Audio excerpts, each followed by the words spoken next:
yang diadakan oleh Institut dan berkolaborasi dengan Dema Amali. Sebelum ke acara, perlu saya deskripsikan terlebih dahulu bahwa Masnawi Institute adalah sebuah organisasi yang mewadahi diskusi antara mahasantri dan akademisi dengan topik pembahasan seputar fikih, isu-isu aktual kontemporer, dan hikmah kehidupan. Adapun tujuannya adalah untuk memberikan ruang bertukar pikiran serta berdiskusi antara para mahasantri dan akademisi guna menyikapi, merespon, dan menjawab problematika dan isu kontemporer yang perlu dibahas. Adapun program-program dari Masnawi Institute adalah Fikih Talk, Book Talk, Talk, dan Quotes Hikmah seperti video pendek berisi untayan hikmah. Dan pada bulan Ramadan kali ini, alhamdulillah, Mas Nawi mengadakan Ramadan Talk yang diadakan 4 kali dalam bulan Ramadan, dan sekarang saat ini merupakan temuan yang ketiga atau acara program yang ketiga, dengan kolaborasi juga dengan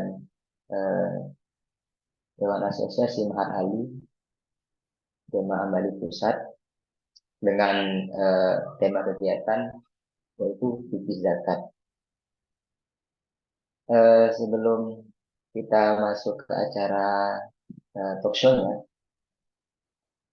izinkan saya memperkenalkan diri. Perkenalkan, nama saya Fudrian Ardiansyah, panggilannya bisa kementerian. Saya sekarang sedang kuliah di Universitas Trijaya Jakarta dan juga sebagai keluarga Masnawi Institute. Pada malam hari ini, Ramadan Talk kita dengan tema fikih zakat akan ditemani dua pemateri.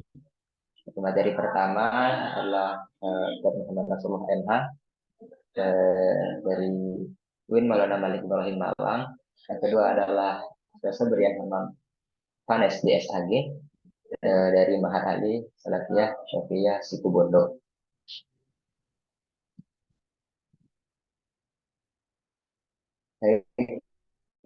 Marilah kita buka acara pada malam hari ini dengan membaca dengan membaca Bismillah bersama-sama. Acara yang kedua adalah sambutan dari Ketua Masnawi Institute yang akan disampaikan oleh Saudara Abrol Hukron Arish Abrol Hukron. Kepada beliau kami persilakan.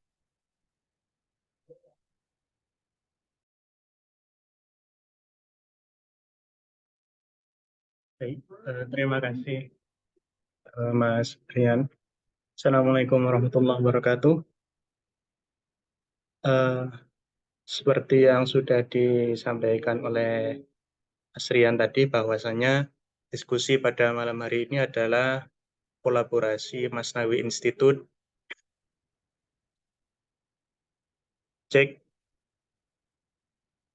Ya, jadi diskusi pada malam hari ini adalah kolaborasi Masnawi Institute dengan Dema Amali dengan tema diskusi seputar fikih zakat, dengan tentu pemateri yang luar biasa dan sudah menjadi pakar di bidangnya masing-masing ya. Dan di sini juga ada banyak teman-teman tidak hanya dari kampus tapi juga banyak juga dari teman-teman Dema Amali yang tentu nanti akan menambah serunya diskusi kita pada malam hari ini. Itu saja dari kami. Terima kasih juga pada Dema Amali. Kurang lebihnya mohon maaf. Assalamualaikum warahmatullahi wabarakatuh.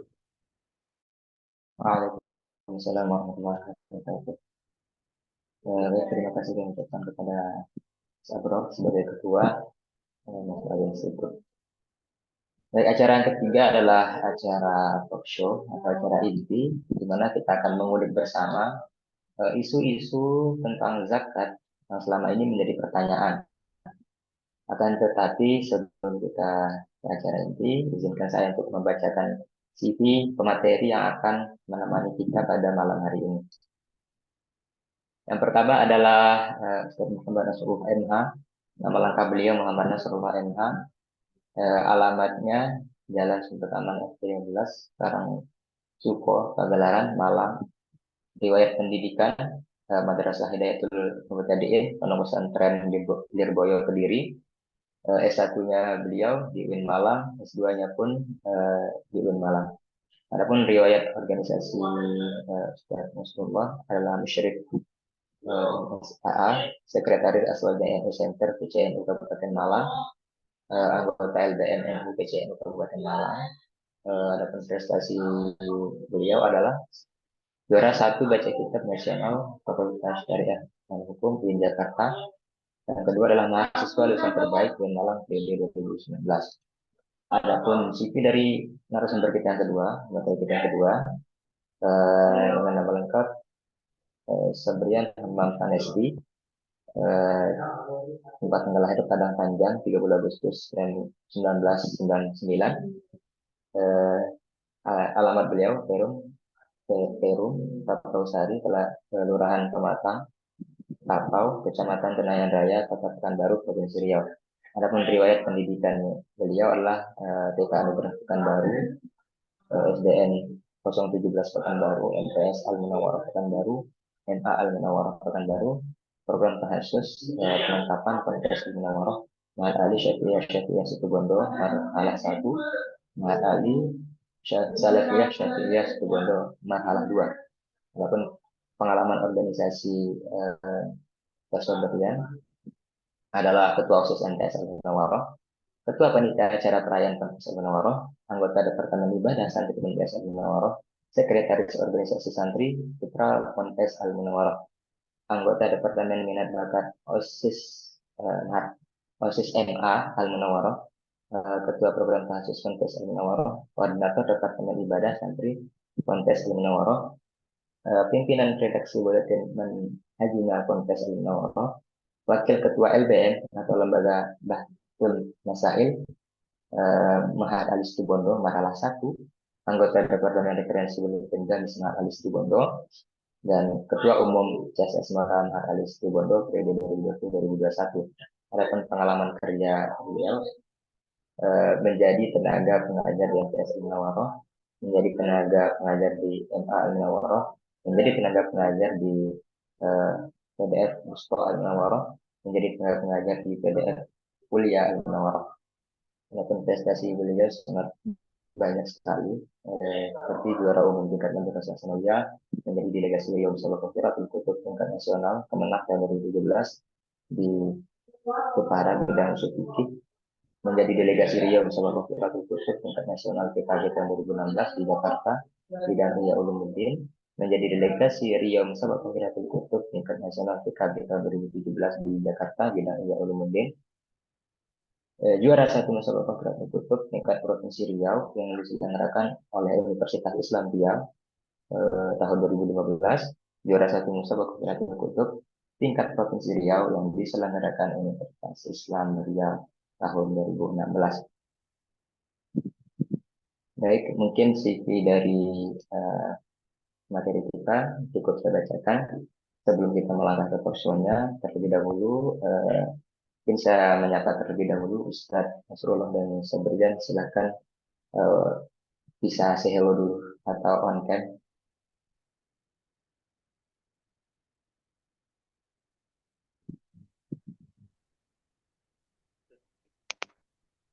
Assalamualaikum warahmatullahi wabarakatuh. Waalaikumsalam warahmatullahi wabarakatuh. Baik, selamat malam semuanya. Selamat malam Ustaz. Ustaz, bagaimana kabarnya Ustaz? Alhamdulillah sehat. Semoga kita sehat semua ya. Amin, amin, amin. Baik, di sini kita sudah ditemani oleh Ustaz Nasrullah dan Ustaz Sabrian yang sepertinya sudah siap nih untuk kita ajak berdiskusi tentang isu-isu zakat yang kemarin sudah kami tampung beberapa pertanyaan dari teman-teman keluarga Mas Nawi maupun dari yang lainnya. Ada beberapa isu yang perlu kita bahas Ustaz di sini. Mungkin terlebih dahulu saya bacakan beberapa pokok permasalahan atau pertanyaan yang muncul dari apa namanya pertanyaan yang kami tampung kemarin tentang zakat. Mungkin sebelumnya saya share screen terlebih dahulu ya.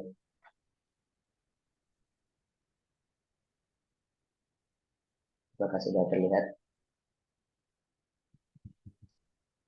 Sudah. Baik. Baik. Di sini ada beberapa pokok permasalahan. Mungkin kita nanti akan mengulik bersama Ustaz Nasrullah dan Ustaz Sabrian. Langsung saja, mungkin teman-teman langsung bisa menyimak ya. Eh, ini kan tentang zakat ini kalau kita lihat secara gamblang ya atau secara umum memang hanya sebagai, kalau secara awamnya tuh hanya sebagai kewajiban atas kewajiban umat muslim. Akan tetapi dalam pelaksanaannya, dalam pengaplikasiannya, ternyata ada beberapa isu-isu permasalahan yang masyarakat umum itu masih kurang paham tentang kondisi tersebut.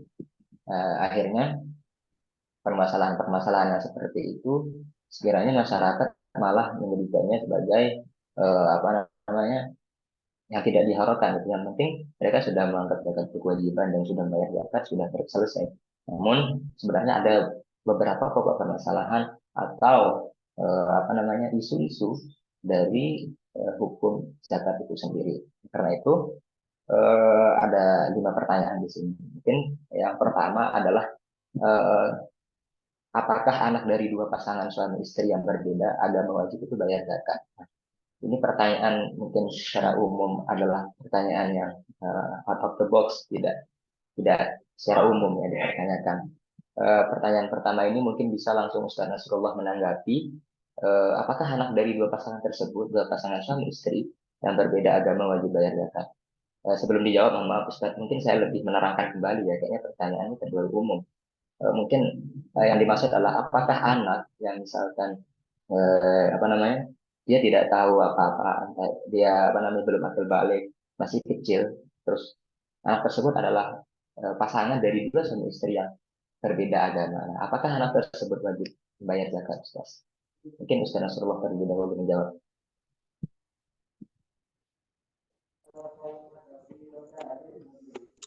Terima kasih atas waktunya. Nah, pertanyaannya apakah anak dari pasangan suami istri yang berbeda agama, salah satunya tetap wajib diberikan zakat atau dibayarkan zakat dalam kondisi anak itu memang masih belum akil balik. Sebenarnya untuk siapapun yang beragama Islam, maka yang bersangkutan harus mengerjakan atau mengeluarkan zakat. Yang penting ruh dikandung badan dan itu muslim. Adapun non-muslim, nah itu tidak berkewajiban mengeluarkan zakat, dalam arti tidak wajib mengeluarkan zakat di dunia. Meskipun yang bersangkutan juga wajib dibebani zakat secara hukum akhirat. Nah, kalau kita melihat bahwa ada hadis begini, ma min mauludin yulatu ala fitroh. Setiap anak itu ya pasti dilahirkan atas kondisi suci. Fitroh itu kalau dalam tafsirnya ya berarti Islam, mudahnya begitu. Cuma ya tergantung, kadang orang tuanya yang membuat mereka menjadi Yahudi, atau membuat mereka menjadi Nasrani, atau membuat mereka menjadi Majusi. Nah, dari hadis ini bisa dipahami bahwa apabila ada orang tua muslim, maka anaknya pasti muslim. Cuma apabila yang satunya non-muslim, bagaimana? Muslim, yang satunya ahli kitab. Nah, maka kita pakai kaidah al-Islam ya'lu wa la yula alaih. Ya, berarti sisi keislaman itu yang lebih dimenangkan, sehingga anak bersangkutan tetap dihukumi sebagai muslim. Nah, karena anak bersangkutan dihukumi sebagai muslim, ya maka harus didekati anak tersebut. Baik orang tuanya itu muslimnya pihak laki-laki atau pihak perempuan. Seperti itu. Baik, Ustaz. Berarti anak tersebut jika terlahir dari salah satu orang tuanya Muslim, tapi dia tetap diwajibkan membayar zakat, Ustaz, ya. Betul. Baik. Ya, itu pandangan dari Ustaz. Kalau mungkin dari Ustaz Sabrian menambahkan dari pertanyaan yang pertama, apakah anak dari dua pasangan suami istri itu yang berbeda agama wajib membayar zakat? Bismillahirrahmanirrahim. Semoga apa yang saya jawab ini bisa benar-benar memberikan jawaban yang moderat dan sesuai dengan konteksnya ya. Suara saya kedengaran kan? Kedengar jelas. Nah, dari pertanyaan itu, sebenarnya saya memahami ada dua problem yang sebelumnya harus kita analisa dan pahami sebelum masuk ke dalam jawaban. Secara garis besar, apa yang disampaikan sama Ustadz Muhammad Nasrullah tadi itu saya sejalan, cuman mungkin saya menambahkan sedikit dari apa yang beliau sampaikan. Nah, ada dua hal yang perlu kita analisis. Pertama, karena ini adalah pernikahan beda agama dari orang tua si anak, kemungkinan pertama adalah ayahnya non-muslim dan ibunya Islam, kan gitu. Nah, kalau seperti ini maka kan sepakat jumhur ulama, terutama al-mazhabul arba'ah, bahwa pernikahan tidak sah. Dan anaknya seperti disampaikan sama Ustaz Muhammad Nasrullah tadi, itu karena ada salah satu orang tuanya yang beragama Islam, maka agama Islam itulah yang nyantol ke keyakinan si anak tadi berdasarkan kaidah yang tadi disebutkan Ustaz, al-Islamu ya'lu wa la yu'la alaih. Nah, kemungkinan permasalahan kedua adalah bagaimana kalau seandainya ayahnya Islam, ibunya yang non-muslim. Kalau yang pertama tadi kan ayahnya yang non-muslim, ibunya yang muslimah. Nah, ini kan boleh. Tapi kalau kedua ayahnya yang muslim, ibunya non-muslim. Nah, ini kita tafsir jadi dua lagi.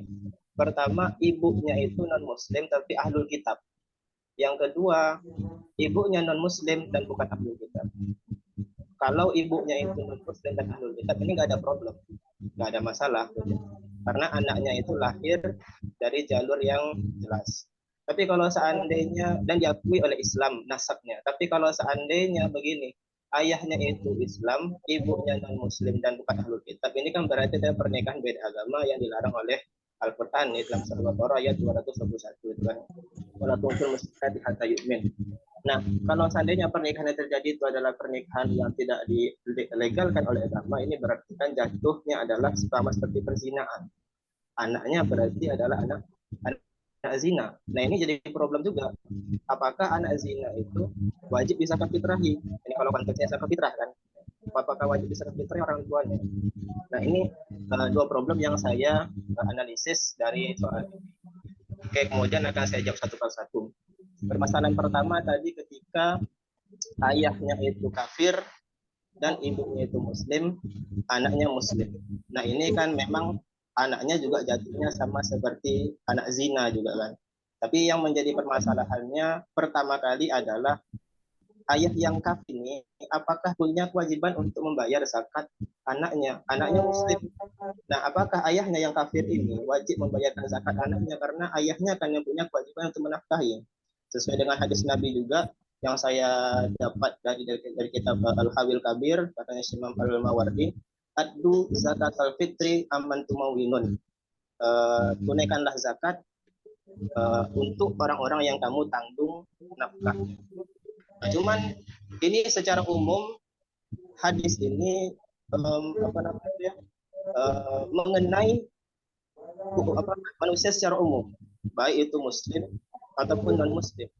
Karena menurut ulama dan usul fikih bahwa bukan hanya orang muslim saja yang kena taklif buruk kan, tetapi juga orang kafir. Namun ada hadis lain yang Nabi sebutkan yang membatasi bahwa orang kafir itu tidak zakat. Seperti hadis Nabi, zakatul fitri min Ramadan ala nasi so'an min tamarin aw so'an min sya'irin ala kulli hurrin aw abadin zakain aw unsa minal muslimin. Ini jadi permasalahannya. Nabi bilang minal muslimin, hanya orang muslim. Nah, problemnya ketemu itu kan, bapaknya kafir, anaknya muslim, ingin membayarkan zakat anaknya karena disuruh aman tumawinun, tapi di stop sama hadis yang lain, di diblok oleh hadis yang lain mengatakan bahwa zakat fitrah itu adalah tugasnya minal muslim. Nah, ini saya kutip dari kitab Tuhfatul Muhtaj syarah Minhaj karyanya Syekh Al-Haytami. Beliau menjelaskan bahwa orang kafir memang tidak punya kewajiban untuk membayarkan zakat illa kecuali ada beberapa orang yang wajib dibayarkan zakatnya illa fi abdihi. Pertama budaknya kalau muslim. Yang kedua wa qarabatihi, kerabatnya. Kerabatnya itu siapa? Kalau saya lihat di dalam kitab Fiqhul Islam wa Buku Kala wa Zuhaili, yang namakan qarabah menurut Syafi'i adalah anak dan orang tua. Jadi kalau dia menanggung nafkah orang tuanya atau menanggung nafkah anaknya, maka mereka ini juga wajib dibayarkan zakat oleh si seorang kepala keluarga yang kafir ini. Yang terakhir wazaujatihi, yang muslim. Berarti untuk yang kasus pertama, si ayah yang kafirnya wajib membayarkan zakat anaknya. Tapi problem selanjutnya adalah kalau zakat kan harus niat, ya kan? Zakat itu kan harus niat. Lantas orang kafir itu kan di dalam literatur fikih dikatakan niatnya itu kan tidak muktabar. Nah, masih dilanjutkan juga di dalam hasyiah dari kitab Tuhfatul Muhtaj, hasyiah Asy-Syaukani dan hasyiah Al-Abbadi, itu dikatakan bahwa menurut pendapatnya Imam Nawawi dalam kitab Majmu', niatnya orang kafir dalam hal zakat itu masih muktabar. Kenapa? Karena ada dua alasan. Alasan yang pertama adalah karena zakat itu bukan ibadah mahdoh, tapi ibadah yang ghairu mahdoh, fiha doribah. Ibadah yang tidak murni, yang ada unsur-unsur unsur harta di dalamnya. Nah, yang kedua alasannya adalah niatnya orang kafir itu tidak ditujukan untuk takarub, tapi ditujukan untuk tamyiz saja. Nah, berarti dalam praktiknya bapak yang kafir tadi menzakatkan anaknya yang muslim sembari meniatkan ini zakat untuk anakku. Nah, itu problem yang pertama jawabannya. Nah, problem yang kedua dan juga mungkin menyangkut dengan problem pertama, ketika status anak ini adalah anak zina, apakah anak zina ini boleh disakati? Sementara ada kaidah, bukan kaidah ya, dawabit di dalam fikih itu dikatakan uluman lazimat fitratuhu lazimat fitratuman lazimat nafkatuhu. Kalau orang itu punya kewajiban untuk bayar zakat dirinya, maka dia punya kewajiban untuk bayar zakat orang yang wajib dinafkahinya. Sementara selama ini stereotip yang kita kenal adalah bahwa anak zina itu kan tidak ada ikatan nasab kepada bapaknya, sehingga boleh dinikahi kalau perempuan, tidak ada hak warisnya, tidak ada nafkahnya begitu. Nah, ini bagaimana problemnya? Nah, kalau kita dari kitab Syafi'i, kalau kita tinggal di mazhab Syafi'i ya, ini tidak begitu menjawab. Artinya kalau seandainya di dalam Syafi'i ya, karena hubungan kenasaban itu putus secara total, maka orang tuanya sama sekali tidak punya kewajiban dan tidak boleh membayarkan zakat anaknya. Bukan tidak boleh, tidak perlu, tidak wajib. Sementara kalau kita lihat dalam mazhab Malikiyah, nah satu-satunya mazhab yang mengatakan bahwa anak zina itu masih bisa dinasabkan kepada bapaknya, sehingga semua hukum-hukum fikih yang bersangkutan masalah nasab itu masih bisa diterapkan, terutama dalam hal nafkah dan selanjutnya adalah zakat, kecuali waris dan walak, karena itu memang sudah ada nas tegas hadis yang melarangnya dan ini mentaksis. Nah, tapi kalau nafkah dan fitrah kata Malikiyah ini masih wajib bapaknya untuk menunaikannya, bapaknya yang kafir tadi. Nah, begitu menurut mazhab Malikiyah. Karena mereka mendasarkan ada hadis Jurej namanya itu dia. Mungkin kalau saya jabarkan terlalu panjang, namun mungkin kawan-kawan nanti bisa diterdiskusikan atau cek sendiri. Itu saya kutip dalam kitab Sahih Bukhari, lebih tepatnya itu di syarah Fathul Bari, itu ada hadis tentang Jurej. Nah, hadis Jurej ini itu yang dijadikan landasan oleh mazhab Malikiyah untuk mengatakan bahwa masih ada hukum-hukum kenasaban yang mengikat antara bapak yang kafir dan anaknya yang lahir tidak dilegalkan oleh agama. Insya Allah itu jawaban dari saya. Oke, baik, terima kasih atas jawabannya. Saya rasa jawaban dari Mas Nasrullah maupun Ibu Sobrian tadi sangatlah kompleks ya, kawan-kawan. Karena memang pertanyaan ini menarik sekali menurut saya, karena out of the box dari pertanyaan-pertanyaan pada umumnya, karena ini rentetannya sangat kompleks seperti yang dibahas oleh Pak Sobrian tadi, bahwa kondisi anak tersebut perlu dilihat dulu nih, apakah suaminya yang ayahnya yang non muslim kafir atau ibunya. Nah, di setiap kondisi tersebut juga ada perbedaan, bahkan apa namanya, runtutan ke atasnya pun sangat-sangat banyak sekali ya kalau dibahas dan dikulik itu. Mungkin kalau perlu pendalaminya, teman-teman bisa langsung diskusi dengan beliau ya. Karena di sini kita memiliki beberapa permasalahan yang lain juga. Oke, mungkin dari permasalahan yang pertama tadi sudah dijawab dengan juga sudah jelas dari kedua narasumber kita. Selanjutnya kita pindah ke permasalahan atau pertanyaan yang kedua. Di sini ada yang bertanya, banyak sekali di masjid-masjid yang akhir Ramadan mengadakan pembagian zakat fitrah. Apakah panitia yang ikut membagikan zakat tersebut masuk ke dalam amil zakat? Soalnya di beberapa masjid itu terkadang panitia mengambil beras jatah zakat 2 bungkus. Nah, yang satu menganggap bahwa itu termasuk amil zakat, dan yang satunya dianggap sebagai penerima zakat. Bagaimana hukumnya orang tersebut, dan apakah zakat yang disalurkan lewat masjid lalu diambil panitia zakat tersebut sah? Apakah zakat orang menyalurkan sah atau tidak? Nah, mungkin pertanyaan yang ini bisa langsung dijawab atau ditanggapi oleh Ustaz Sabrian terlebih dahulu. Silakan. Bismillahirrahmanirrahim. Ketika saya analisis persoalan atau diskusi masalah yang disampaikan di dalam SOP itu, SOP di dalam apa namanya itu ya yang disampaikan ke saya, itu bisa ditarik problem juga.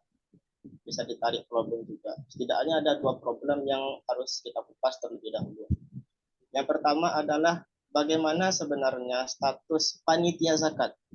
Bahasanya ya, panitia zakat yang diadakan di masjid-masjid di Indonesia ini dalam pandangan fikih. Setelah itu baru kita bisa masuk kepada apakah amil zakat tersebut berhak mengambil 2 jatah kalau seandainya dia punya 2 status atau status lebih dari 1. Itu problemnya yang saya pahami, yang saya analisis. Nah, problem pertama adalah apakah amil zakat, panitia amil zakat di Indonesia itu adalah amil zakat yang dimaksud di dalam Al-Quran. Nah, ini kita harus kaji dulu lebih awal dari Al-Quran dan hadisnya, ya, menurut saya. Kenapa? Karena ini saya kutip langsung dari kitab Fiqhul Zakah karyanya Yusuf Al-Qaradawi. Beliau menjelaskan bahwa sebenarnya zakat itu bukanlah ibadah fardhiyah, bukan ibadah individual, tapi adalah ibadah ijtimaiyah, ibadah sosial, ibadah kolektif. Sehingga dia tidak dilakukan oleh per individu yang punya kelebihan zakat. Individu yang punya kelebihan zakat kan. Tidak begitu. Tetapi ada andil pemerintah di situ. Ada andil pemerintah. Pemerintah lah yang punya kewajiban untuk mengelola, mengatur, dan mengawasi bagaimana sistem perputaran zakat di satu daerah yang dikuasai atau dipimpin dia. Nah, pemerintah inilah yang punya kewajiban pertama. Nah, itu dari ayat-ayat mana? Karena rata-rata ayat-ayat yang menceritakan membahas tentang zakat secara lebih detail itu seolah-olah kesannya adalah, kata Syekh Qaradawi, itu apa namanya, mukhatabnya bukan muslimin, tapi seperti ada satu oknum, ya, ada satu pihak instansi yang ini kewajibannya adalah dia. Seperti ayat dalam Al-Quran mengatakan, "Khudz min amwalihim shadaqatan tutahhiruhum wa tuzakihim." Khudz. Kenapa tidak khuzu? Ya ayyuhalladzina amanu khuzu. Kenapa tidak itu? Tapi khuz menunjuk kepada satu orang. Siapa satu orang? Nah, sementara yang kedua juga di dalam surah At-Taubah ayat 60 itu Allah menyebutkan ada yang namanya wal amilina alaiha. Innamas shadaqatu lil fuqara wal masakin wal amilina alaiha. Kenapa kok ada disebutkan wal amilina alaiha? Nah, orang yang bertugas dalam zakat masuk ke dalam asnaf. Siapa sebenarnya amilina? Nah, dari ayat yang 2 ini sekurang-kurangnya kata Yusuf Qaradawi menjelaskan kepada kita bahwa zakat itu adalah tanggung jawabnya pemerintah. Dan juga kalau kita lihat dalam sejarah tarikhul fiqhiyahnya, Nabi dan juga Khulafaur Rasyidin itu tidak pernah membiarkan masyarakat membayar zakat secara individual, pasti ditangani, dibuatkan namanya itu su'ah. Su'ah itu adalah petugas. Nah, itu dia. Nah, kalau kita pahami dari situ, kemudian kita baca kemudian lagi dalam kitab-kitab literatur fikih, itu yang dikatakan amil itu adalah bahasanya di sini man nasobahul imam, atau bahasanya lain adalah apa namanya tuh al-muwazzaf al-mukhassas. Ini saya kutip dari kitab apa namanya Fiqhul Islam juga. Bahasanya ada al-muwazzaf al-mukhassas. Apa itu al-muwazzaf al-mukhassas? Al-muwazzaf itu artinya adalah apa namanya petugas. Petugas yang orang yang diberikan tugas, al-mukhassas yang tertentu. Nah, ini berarti harus pemerintah yang mendirikannya.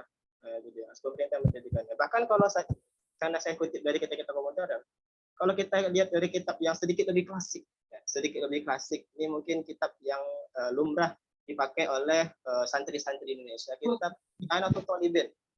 Nah, I'anatul Talibin itu di sini saya kutip I'anatul Talibin juz 2. Itu ada bahasanya qauluhu wa huwa man ba'atsahul imam hadzal ba'su wajibun. Pengangkatan itu hukumnya wajib. Nah, itu dia. Karena alur logika yang diberikan sama Al-Quran tadi adalah bahwa zakat ini sebenarnya adalah tugas yang diemban oleh pemerintah supaya bisa merata ke setiap orang-orang yang membutuhkan. Nah, ketika pemerintah itu karena satu orang, yang namanya imam itu kan satu orang, nggak mungkin yang satu orang ini bisa mengurusi itu zakat di satu daerah aja secara sendiri, pasti dia butuh namanya itu pegawai, petugas yang menggantikan dia. Nah, ini amil inilah yang menjadi kaki tangan dia. Nah, dari situ bisa kita pahami bahwa amil yang dimaksud dari Al-Quran adalah kaki tangan pemerintah.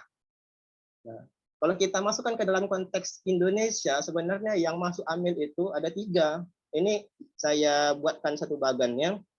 Dan juga di Indonesia itu, alhamdulillah, untuk masalah zakat itu sudah masuk ke dalam perundang-undangan.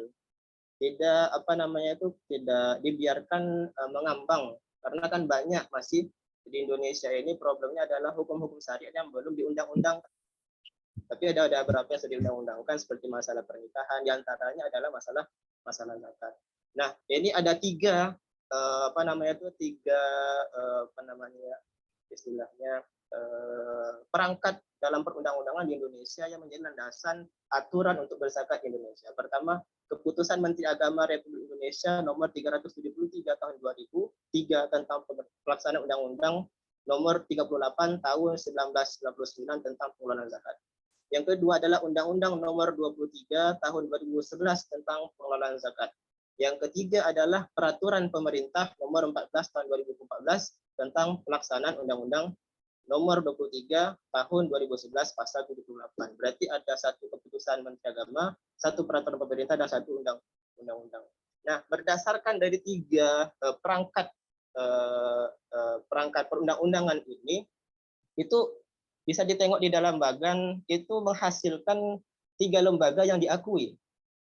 Artinya kalau seandainya tidak mengikuti apa yang diarahkan oleh 3 perangkat ini, maka tidak bisa diakui oleh negara. Nah, itu dia.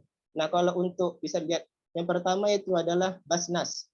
Nah, itu dia Basnas. Basnas itu bisa di tingkat nasional, bisa di tingkat provinsi atau di tingkat kabupaten. Ada yang kedua namanya LAZ. LAZ itu lembaga amil zakat. Kalau BAS itu artinya badan amil zakat. Apa bedanya BAS sama LAZ? Kalau BAS memang pemerintah yang bentuk. Tapi kalau LAZ, masyarakat yang membentuk lembaga ini kemudian mendaftarkannya ke pemerintah.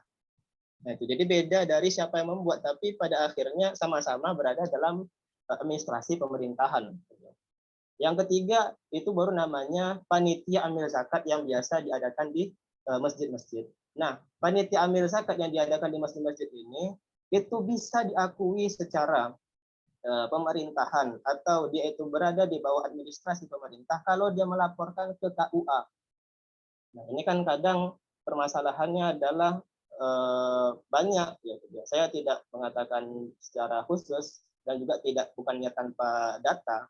Ada beberapa data yang saya kumpulkan, termasuk salah satunya adalah studi skripsi bahwa ada beberapa masjid yang bahkan banyak yang membuat amil zakat tapi dia tidak tercatat di pemerintahan atau tidak melaporkannya ke KUA. Nah, yang seperti ini itu di dalam undang-undang dikatakan adalah panitia yang ilegal.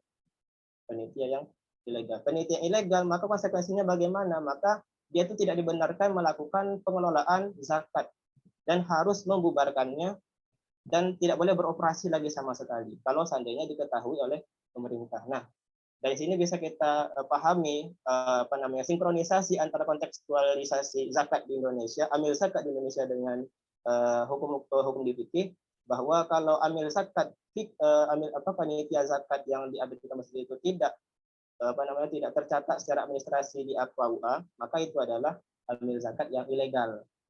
Dan tidak bisa dikatakan wal amilina 'alaiha yang dimaksud dalam Al-Qur'an surat 60 itu. Tapi kalau dia tercatat di KUA maka diakui oleh pemerintah dan itulah yang wal amilina 'alaiha. Nah, ketika dia wal amilina 'alaiha, maka dia boleh mengambil boleh mengambil haknya sebagai amil. Dan juga dijelaskan bahwa sebenarnya itu bukan zakat tapi adalah ujroh. Tapi kalau seandainya dia itu punya dua status. Nah, dia punya dua status, maka apakah boleh dia mengambil boleh mengambil zakat dari dua status itu? Nah, itu tidak dibenarkan. Tidak boleh. Ini saya kutip dari dari kitab, sebentar ya saya cek dulu. Dari kitab mana nih? Saya ada buat ada buat semacam kumpulan mahfad. Barangkali nanti kawan-kawan kalau seandainya mau melihat boleh bisa saya share ke mana ya.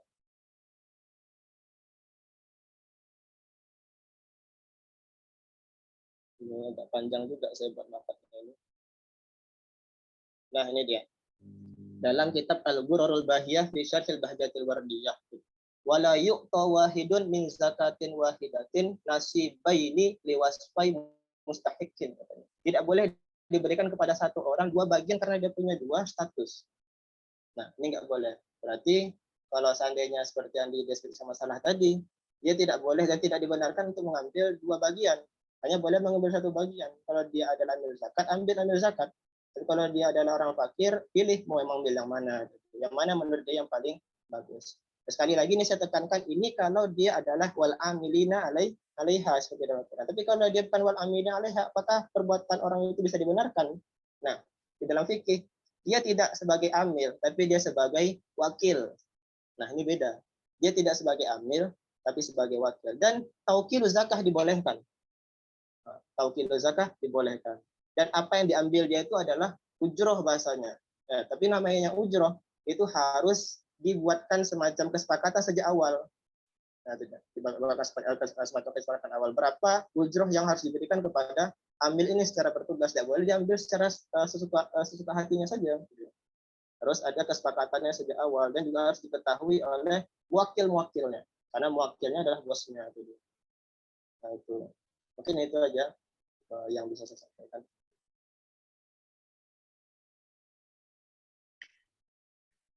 Oke, baik, terima kasih Ustaz. Penjelasannya sangat jelas sekali dan lugas. Bagaimana peran amil zakat, dan dari penjelasan tadi kita bisa melihat insight bahwa memang dalam zakat tersebut harus ada andil pemerintah supaya jelas bahwa hukum zakatnya ada di negara dan tidak semena-mena orang seperti amil zakat yang di masjid itu harus terdaftar di KUA. Kalau memang tidak terdaftar di KUA berarti itu amil zakat ilegal, berarti tidak sah. Mungkin itu penjelasan dari Ustaz Sabriana. Mungkin dari Ustaz Muhammad Nasrullah ada yang mau ditambahkan tadi tentang isu-isu amil zakat yang ada di masjid-masjid.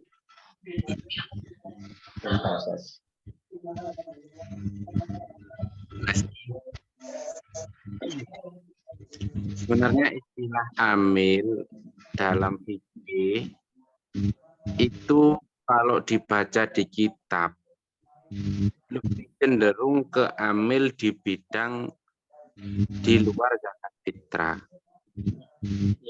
cenderungnya ke sana. Karena bagaimana menyalurkan zakat dengan proporsional itu memang tergantung pada amil.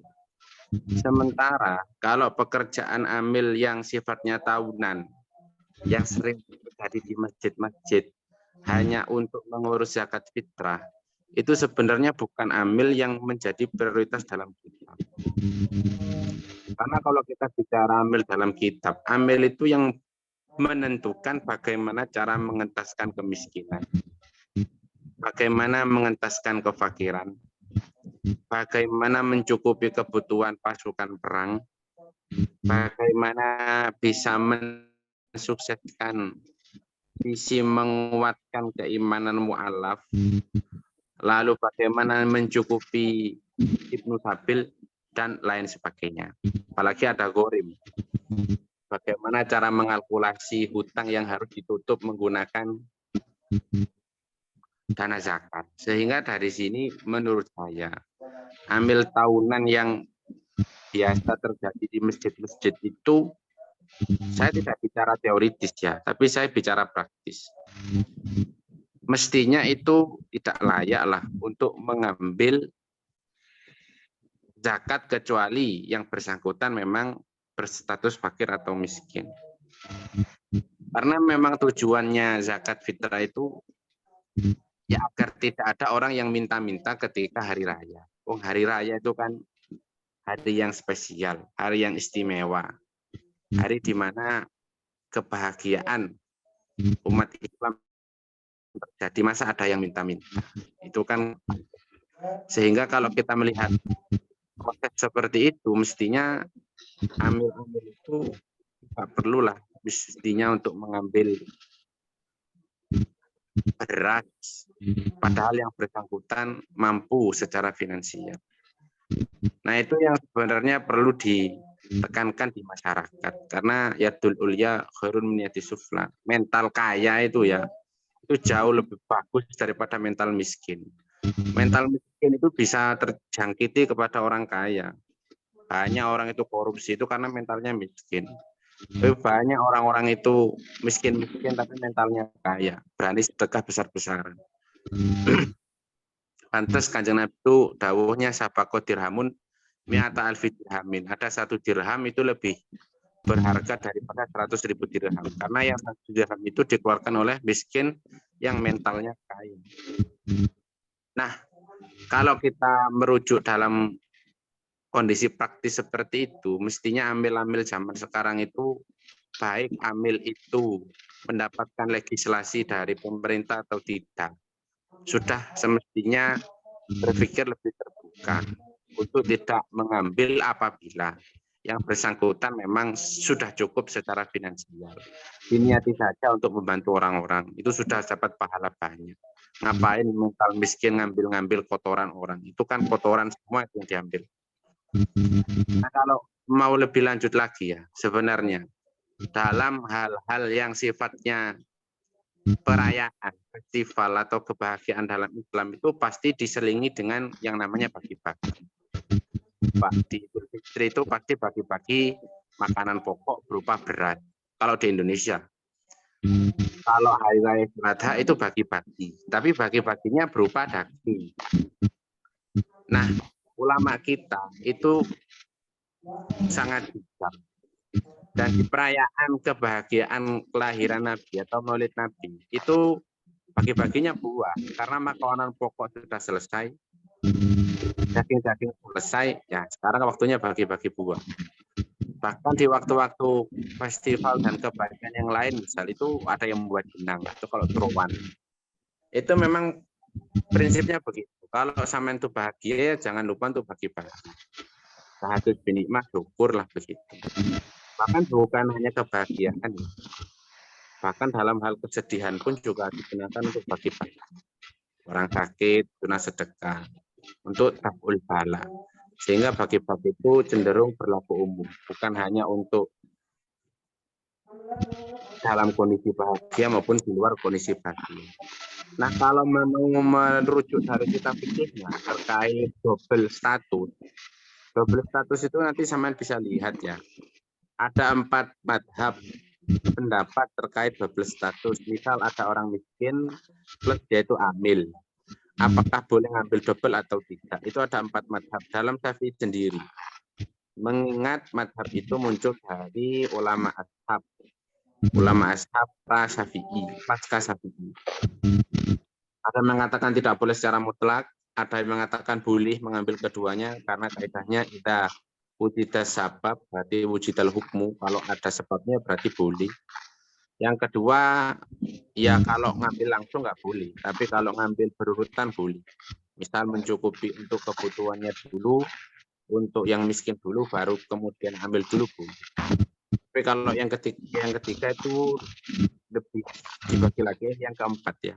Yang keempat itu dibagi lagi. Apakah itu hajatnya kepada kita atau hajatnya kepada yang bersangkutan. Jadi awi kabir. Tapi itu secara teoritis. Tapi secara praktis saya lebih cenderung begitu. Karena fikih itu kalau kita teoritis, murni teoritis, kita akan kehilangan maknanya. Itu saja mungkin yang bisa saya sampaikan. Baik, terima kasih atas penjelasannya ya. Untuk kawan-kawan dari masalah yang kedua ini sudah dikulik oleh dua ustaz kita tadi bahwa memang kalau dari Syekh Muhammad Nasrullah itu seharusnya dalam praktisnya ambil zakat itu bukan hanya ambil zakat tahunan, akan tetapi ambil zakat yang secara terus-menerus yang memberantas kefakiran, terus menyongsong kesejahteraan umat muslim dan sebagainya secara praktis. Ini secara teoritisnya ada lagi kemudian seperti yang dari Rasulullah ada namanya juga double status dan lain sebagainya. Baik, kita lanjut ke pertanyaan yang ketiga atau permasalahan yang ketiga, yaitu permasalahan tentang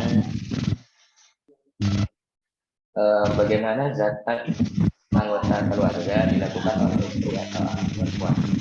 Mungkin maksudnya di sini bagaimana kalau zakat dari anggota keluarga itu diwakili atau dilakukan oleh istri atau anak perempuan. Mungkin dari Ustaz Muhammad Nasrullah terlebih dahulu untuk menjawab. Dia dipersilakan. Terima kasih. Ini fokusnya itu sebenarnya bagaimana ya pertanyaannya, bagaimana zakat anggota keluarga dilakukan oleh istri atau anak perempuan. Artinya istri menzakati dirinya sendiri, anak perempuan menzakati dirinya sendiri begitu ya. Atau mungkin anak perempuan menzakati orang tuanya, istri menzakati suaminya atau bagaimana? Kalau dilihat dari ini mungkin maksud dari pertanyaan ini istri yang menzakati keluarganya atau anak perempuan yang menzakati orang tuanya.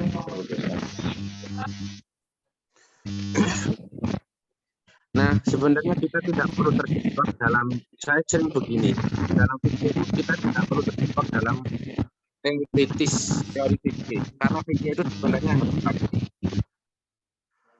kalau pertanyaannya seperti ini, ya tidak masalah asalkan istri itu sudah bilang sama suaminya secara baik-baik, anak perempuan itu bilang sama orang tuanya secara baik-baik. Dan itu tidak masalah. Artinya hal demikian ketika dilakukan, ya maka menggugurkan kewajiban masing-masing.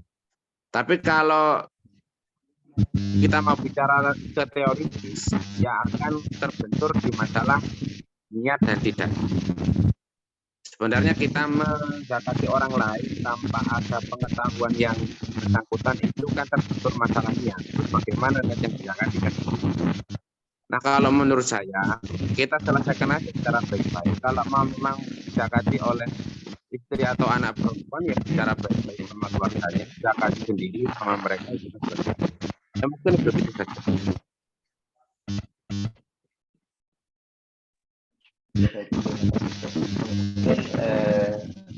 Dari Ustaz Sabrian, menurut Ustaz bagaimana tentang permasalahan tersebut?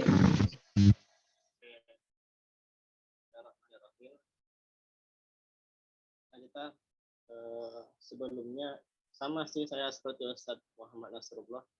Ini apa namanya fokus permasalahan apa ya, bukan fokus permasalahan ya sebetulnya, tapi latar belakang situasi dari problem yang ditanyakan ini seperti apa tadi.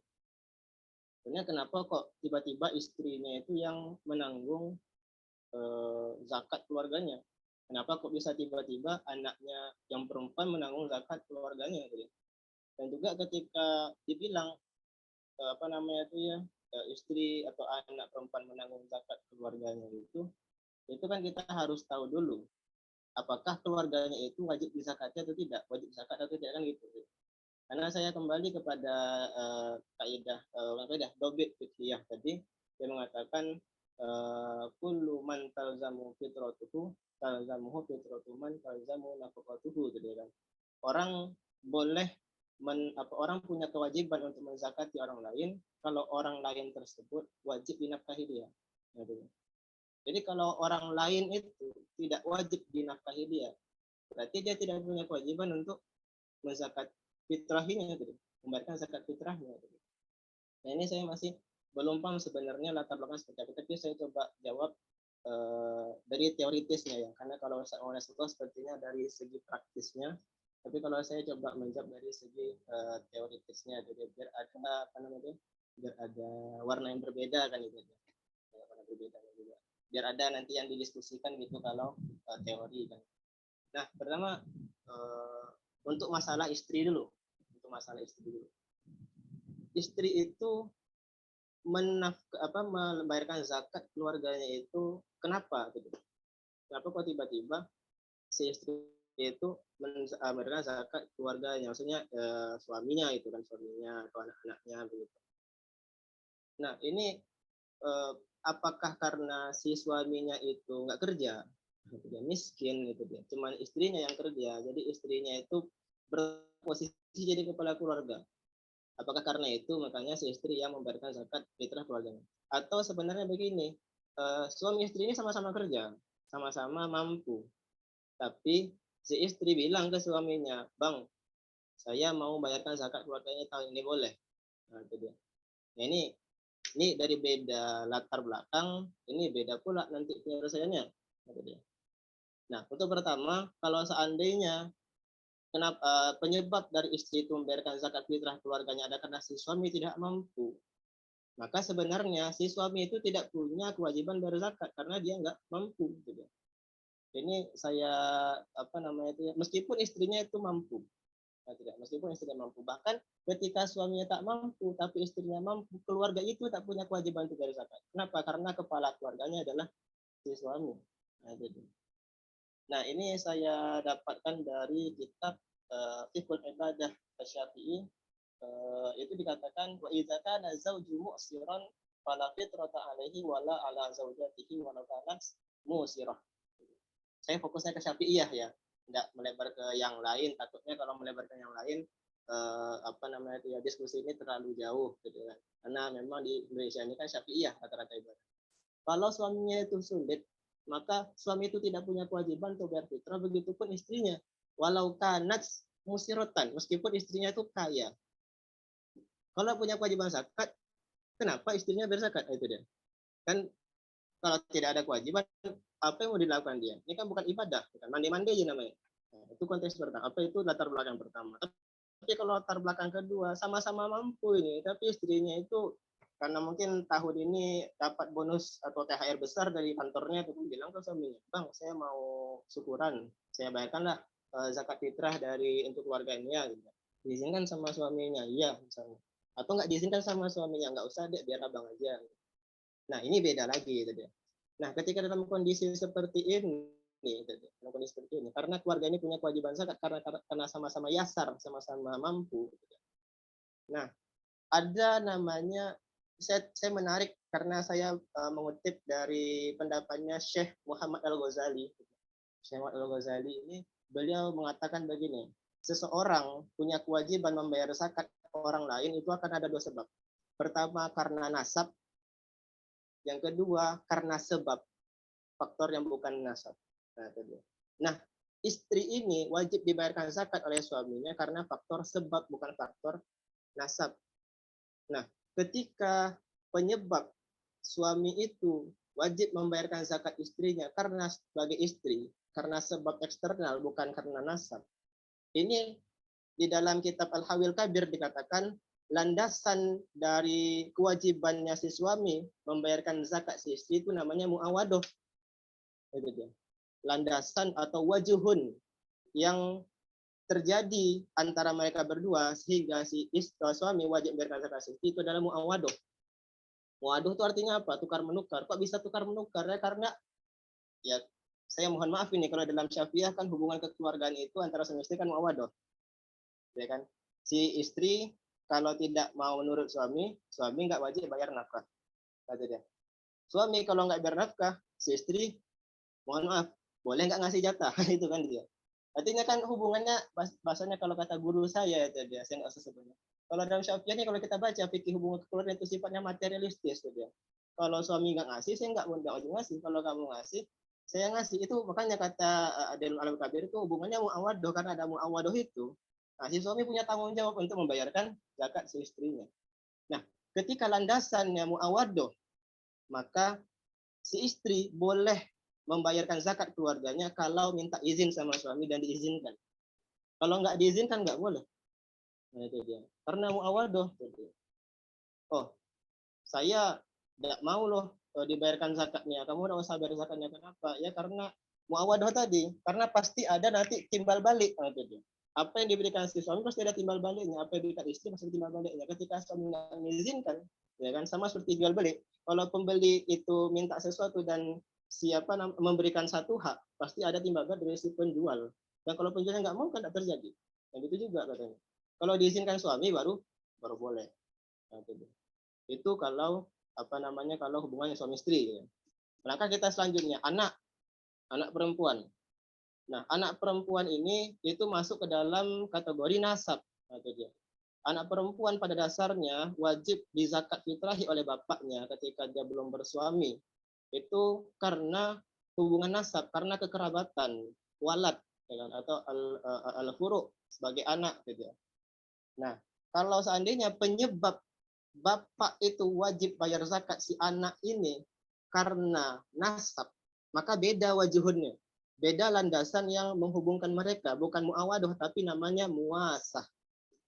Nah, muasah ini artinya adalah saling tolong menolong. Muasah itu kalau disyarahi al-i'ta, memberi itu dia, memberi itu dia. Bukan muawadoh, nggak ada pertukaran antara anak dan bapak, nggak ada pertukaran antara tuan dan anak itu dia. Tapi muasah saling kasih sayang saja itu dia, memberi aja. Nah, itu dia. Nah, kalau untuk yang anak ini itu dia, kalau untuk yang anak ini karena landasannya adalah muasah, dia tidak perlu minta izin. Baik kondisinya karena keluarganya sulit ataupun karena kondisi keluarganya itu mudah dan kebetulan anaknya ingin menanggung zakat keluarganya. Kalau seandainya orang tuanya sulit, ya kan, ini kan secara fikih semua anaknya itu wajib menafkahi bapaknya, nggak terkecuali anak laki-laki ataupun anak perempuan wajib menafkahi orang tuanya. Karena wajib menafkahi orang tuanya seperti kaidah tadi, man lazimas fitratu lazimat fitratu man lazimas nafaqatuhu. Orang yang wajib dinafkahi juga wajib di fitrahi. Ini jelas. Tapi kalau seandainya tidak karena penyebab apa-apa, kebetulan anaknya ingin menzakat fitrah itu nggak apa-apa juga, boleh. Itu dia boleh. Ini terlepas dari masalah niat, ini terlepas dari masalah niat. Kenapa? Karena zakat ini adalah ibadah ghairu mahdoh. Apa itu ibadah ghairu mahdoh? Salah satu ciri khas dari ibadah ghairu mahdoh adalah boleh ditaukilkan ke orang lain. Nah, itu dia. Salat tidak boleh ditaukilkan mahdoh. Nah, itu dia. Puasa nggak boleh ditaukilkan mahdoh. Karena memang yang dituntut itu adalah per individu. Tapi kalau zakat, itu bukan individu melakukan zakat, itu kan itu ditujukan. Allah menyuruh orang zakat bukan supaya orang untuk berzakat, bukan gitu. Tapi apa? Supaya harta yang ada di tangan orang itu bisa tersebar ke merata ke orang-orang yang membutuhkan. Allah yakuna dulatan bainal aghniyai minkum. Jangan ada kapitalis di Islam. Itu yang diinginkan Islam, di mana harta ini nyebar. Jadi bukan berbuatnya, tapi bagaimana uang ini sirkulasinya itu menyebar secara merata. Makanya ibadah ghairu mahdoh.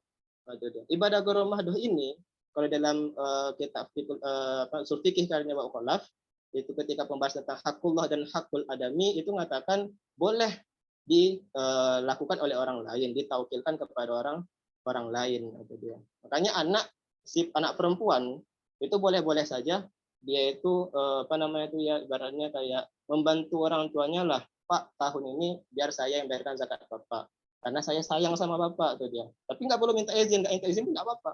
Kenapa? Karena tadi saya bilang landasan yang melatar belakangi atau membingkai antara bapak dan anak itu adalah muasah, kasih sayang. Itu beda dengan istri dan suami, itu yang membingkai mereka adalah muawadoh atau saling apa namanya itu tukar menukar, sehingga istri harus minta izin dulu ke suami baru boleh menzakat fitrahi suaminya ketika memang suaminya itu mampu. Tapi kalau nggak mampu, seperti saya bilang tadi kan, kalau memang suaminya nggak mampu, tidak ada kewajiban zakat. Kenapa dia harus berzakat? Itu kan bodoh namanya. Tidak punya kewajiban, tapi dia melakukan hal itu. Bahkan itu kan bid'ah namanya. Tapi saya bukan Wahabi ya. Karena apa yang tidak disyariatkan oleh Islam, tapi kita lakukan bertentangan, itu kan nggak boleh. Saya bahasa saya salah ini, saya bisa bahaya ini. Pokoknya nggak boleh. Nanti saya malah diklaim Wahabi, padahal saya bukan Wahabi. Pokoknya begitu, insya Allah. Oke, baik, terima kasih Ustaz atas penjelasannya. Baik, mungkin di sini kita sedikit menyimpulkan ya, bagaimana sih hukum zakat ini kalau ini oleh istri atau anak perempuan. Nah, tergantung kondisinya. Kalau dari penjelasan Ustaz Muhammad Nasrullah tadi, kalau memang istrinya ini izin ke suami dan diizinkan, ya silakan saja kita bicarakan dengan baik-baik. Tapi kalau apa namanya, kalau kita teoritis, hubungan istri dengan hubungan suami itu adalah apa namanya, ada timbal balik gitu, al-mu'awdah kata Ustaz Sembrian tadi, kalau kamu tidak ngasih saya tidak ngasih kamu gitu. Tapi kalau anak perempuan dengan orang tuanya, ya itu muasah, yaitu kasih sayang. Nah, perempuan atau anak perempuan atau anak laki itu boleh mengenai zakat orang tuanya, entah dia izin atau tidak, karena bentuknya adalah kasih sayang atau pemberian dari seorang anak kepada orang tua. Oke, mungkin itu ya yang saya persingkat. Kita lanjut ke permasalahan yang selanjutnya, yang keempat. Ini menarik nih pertanyaannya, Ustaz. Apakah zakat 2,5 kg itu mutlak untuk setiap orang berprofesi apapun itu? Saya pernah dengar gini. Ketika seorang Ma'ruf Amin sebagai wakil presiden dan Ma'ruf Amin sebagai orang biasa, itu zakatnya bagaimana? Apakah sepadan jika seorang Ma'ruf Amin sebagai wakil presiden yang sekali makan menghabiskan 10 juta dan hanya mengeluarkan zakat 2,5 kg? Terima kasih, semoga pertanyaan saya bisa dimengerti. Langsung saja ditanggapi oleh Ustaz Sembrian terlebih dahulu. Bismillahirrahmanirrahim. Kalau kita tengok ke dalam kitab, kita analisis dulu permasalahannya ya. Saya nggak ingin keluar dari masalah. Pak Ma'ruf Amin sebagai aparat pemerintah dan bukan sebagai aparat pemerintah punya kewajiban zakat. Ini zakatnya apa dulu ini?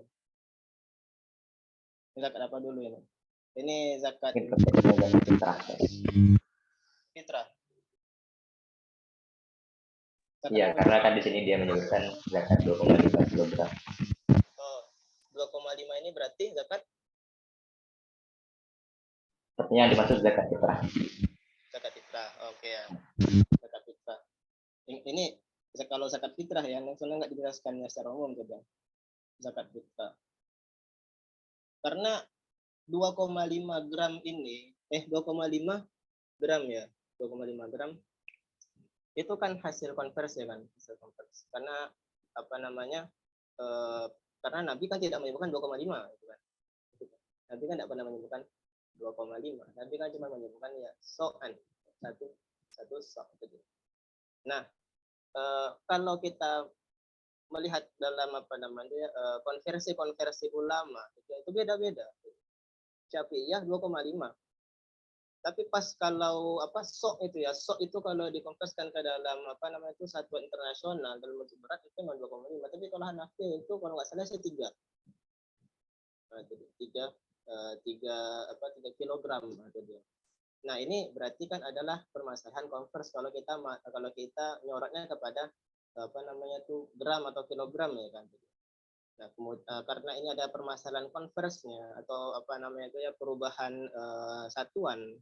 Bahkan ini masih di kilogramnya. Beda kalau nanti kita konversikan dari sok itu ke yang lain menurut dari daerah ini kan beda-beda. Nah, barangkali mungkin apa namanya itu ada semacam pertanyaan ini itu karena melihat konvers itu gitu. Melihat dari konvers itu gitu. Nah, kalau apa namanya kayak dibilang Pak Maruf Amin ketika menjadi aparat, ya kan, ketika menjadi aparat harusnya genaknya nggak 2,5, harusnya lebih gitu ya. Ya berarti kita menggunakan pendapat ulama yang mengkonvers lebih dari 2,5 seperti Hanafi aja 3 gitu ya. Nah, itu kalau seandainya kita melihat kepada konversnya menurut itu. Tapi kalau seandainya kita apa namanya ya, kita ingin mentakwil atau mempreteli kata so'an di dalam hadis Nabi itu yang tadi saya bacakan gitu kan, faradallahu zakat al-fitri so'an min tamar wa so'an min syairin, tadi so'nya itu yang kita preteli. Nah, ini kita kan harus mengkaji secara usuli dulu ya kan. Kalau kita ingin mengkaji secara usul, so' itu adalah adat atau bilangan. Nah, bagaimana pandangan usul fikih ketika menafsiri bilangan? Apakah itu qat'i, bahasanya kalau dalam Syafi'i apa namanya itu dalam usul fikih mutakalimin Syafi'i jumhur itu apakah nas, artinya nas itu la yahtamilu ta'wil, tidak bisa ditakwil lagi, atau dia itu zahir masih yahtamilu ta'wil, bisa ditakwil. Nah, kalau dalam jumhur Kalau dalam jumhur ya, jumhur ulama mutakalimin ya. Kalau dalam usul fikih kan mazhab mutakalimin Syafi'iyah, Malikiyah, ya kan, Hambaliyah dan yang lain-lain itu mengatakan yang namanya al-adat itu adalah nas la yahtamilu ta'wil. Ketika Allah bilang apa namanya itu fajlidu samanina jildatan, dera mereka 80 kali dera, itu berarti bukan 81 ke atas, bukan 79 ke bawah, memang 80 pas. Begitu juga so'an min tamarin wa so'an min syairin, artinya memang satu so', nggak boleh dilebihkan, nggak boleh dikurangi. Nah, ini dia. Tapi beda halnya kalau Hanafiyah, Hanafiyah atau kalau dalam usul fikih namanya itu Ahnaf atau fuqaha. Mereka berani mentakwil angka menjadi hal yang lain, gitu. Berani mentakwil angka menjadi hal yang lain itu dia. Nah, kalau seperti ini mungkin secara usulnya memang mengatakan so'an itu bukan patokan, bukan angka paten, tapi ada angka minimal. Lebih dari itu bagus, itu dia. Tapi kalau mutakalim mengatakan enggak, so itu adalah angka paten, bisa ditakwil. Lebih dari itu enggak zakat lagi namanya, tapi sedekah. Ini kalau kita ingin kaji secara usul, mengkaji so'annya itu. Tapi kalau masalah konversnya, kalau dikilokan dia itu berapa, ya ulama beda-beda pendapat. Itu dia. Itu mungkin bisa saya rekomendasikan kitab karyanya Syekh Ali Jum'ah, Al-Makayil wal Mawazin wal Maqadir itu menjabarkan pendapat ulama. Kalau menurut ulama ini satu sok itu berapa, ini sok ini berapa, ini sok berapa, ini ada variasi. Nah, mungkin kalau kita menggunakan itu bisa aja tuh dia. Oh, kalau Pak Maruf Amin atau punya pejabat jangan pakai Syafi'iyah, jangan 2,5, nggak enak. Orang tuh banyak uangnya tapi pakai 2,5 sampai ke orang miskin. Kasih aja 3 kayak Nabi. Itu enggak apa-apa itu dalam tataran praktisnya atau dalam tataran fikih. Tapi kalau dalam tataran usul fikih seperti tadi. Ini kalau zakat fitrah ya. Mungkin kalau nanti ada yang lain, oh enggak zakat fitrah tapi zakat mal atau zakat profesi bagaimana? Itu nanti kita diskusikan aja di sesi dialog. Mungkin itu aja. Ya, terima kasih. Mungkin ditambahkan langsung oleh Ustaz Muhammad Nasrullah tentang pertanyaan yang keempat. Silakan.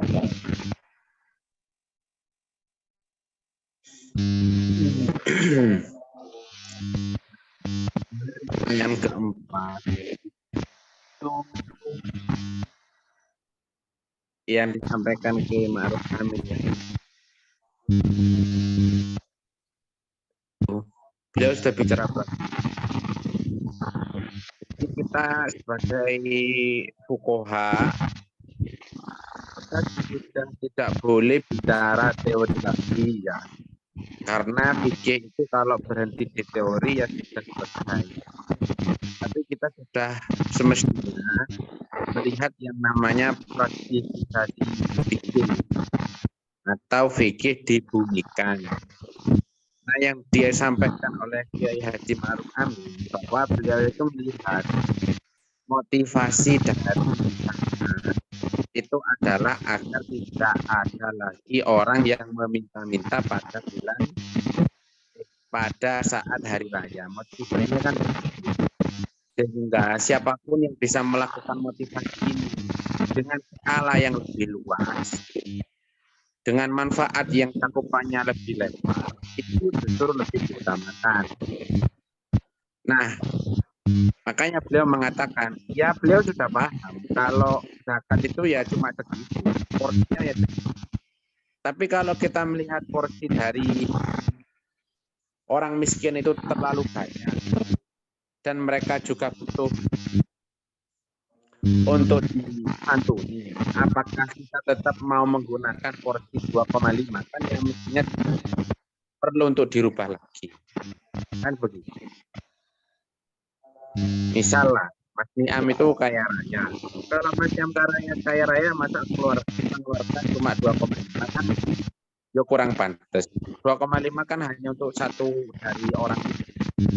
Coba Mas Niam itu kalau kaya raya, kasihlah sedekah yang banyak. Nah, sedekah dalam yang dimaksud dari Ma'ruf Amin itu ya bukan sedekah zakat, tapi ya sedekah yang sifatnya motivasinya sama seperti zakat, agar banyak orang itu tersantuni, agar banyak orang itu tercukupi. Ya, kalau kita mau bicara teoritis ya hanya begitu saja. Tapi mau sampai kapan orang miskin itu terus ada, orang fakir terus dipelihara? Ya makanya itu kita perlu, mungkin teman-teman semua juga perlu ya untuk memikirkan kembali bagaimana fikih itu tidak berhenti di teori, tapi kita sudah masuk ke ranah praktis. Saya itu sering kayak ditanya, gimana hukumnya kalau orang itu misal di sholat zuhur, lalu terbang ke Singapura, ternyata di sana belum sholat zuhur, apakah harus sholat zuhur lagi? Itu kan pertanyaan yang bagi saya tidak praktis sekali, meskipun secara teoritis bisa. Tapi kan secara praktis sudah nggak mungkin hal seperti itu, karena rotasi bumi itu lebih cepat daripada perjalanan pesawatnya. Dan banyak sekali pertanyaan-pertanyaan yang secara praktis itu juga tidak bisa dipraktikkan. Padahal kalau zaman dulu itu masih mungkin. Masalahnya itu sedikit, sehingga karena masalah sedikit, ulamanya itu banyak.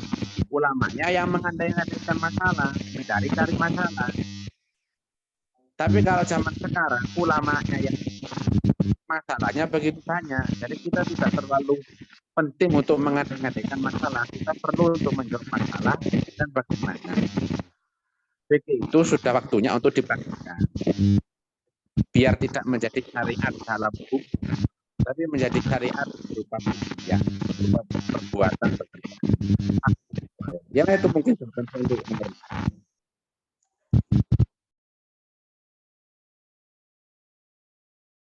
Ya baik, terima kasih jawabannya atas pemberian maupun balas. Kalau saya kira jawaban tadi cukup jelas dan cukup bisa diterima oleh kita. Untuk lebihnya nanti bisa dipertanyakan lagi di ayat itu. Oke, kita lanjut di pertanyaan yang terakhir, yang selanjutnya. Mungkin ini lebih ke teori sedikit. Apakah perbedaan zakat fitrah dan zakat mal dan zakat penghasilan berdasarkan hukum menurut Islam? Mungkin yang ditanyakan perbedaannya, perbedaan zakat fitrah, perbedaan zakat mal dan zakat berdasarkan hukum menurut Islam. Ini langsung dijawab oleh Muhammad Nasrullah terlebih dahulu. Dengan jawabannya. Oke, terima kasih. Nah, zakat itu ada dua. Pada prinsipnya zakat itu ada dua, ada zakat produktif, ada zakat konsumtif. Zakat mal itu termasuk zakat konsumtif, di mana fungsinya sama, nggak ada bedanya. Yang penting dikasih beras pada hari raya, ada itu toh. Fungsinya ya di situ, nggak ada fungsi lain dari zakat itu ya, kecuali hanya itu. Nah, sementara kalau kita mau bicara zakat produktif, disinilah sebenarnya peran zakat itu bermain. Karena zakat itu fungsinya untuk mengentaskan problem hajat masing-masing asnaf. Contoh, zakat untuk orang miskin. Zakat orang miskin, kalau kita menggunakan konsep bukan zakat fitrah ya, kalau zakat fitrah kan dikasih beras selesai. Tapi kan kita bicara zakat mal, zakat tijaroh masuk di sini juga, pakai uang.